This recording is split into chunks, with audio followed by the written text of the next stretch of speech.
سلام. سلام علیکم.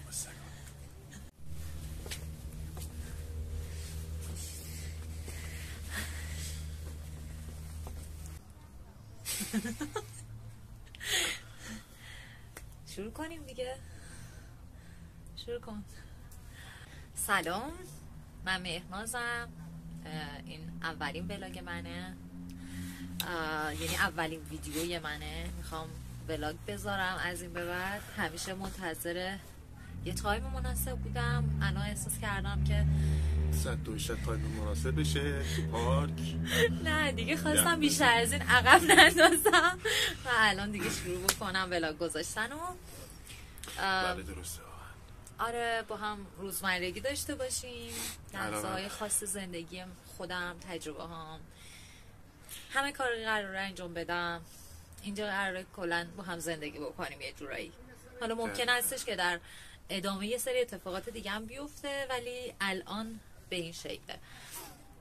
ممنون میشم که حمایت هم کنین. سردته؟ نه.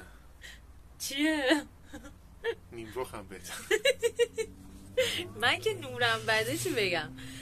امیدوارم که حمایتمون کنین تا بتونیم با انرژی بیشتر. به خاطر شما اومدیم بیرون، تو رو خدا حمایت کنین.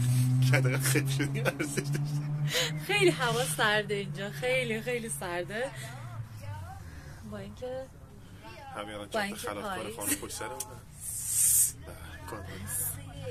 خب داره بهم حمله میشه.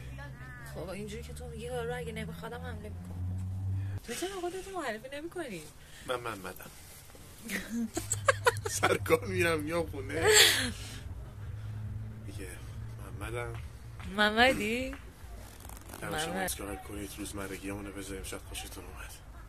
خوشت میاد.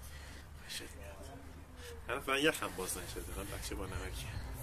والا واسه اولین ویدیو هم بد نبودی.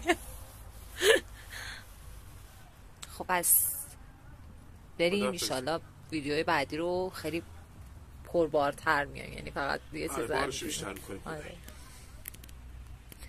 فعلا بنده خدا چهار تا آدم گوگولی هم بابا. گوگولی ها و ترسید.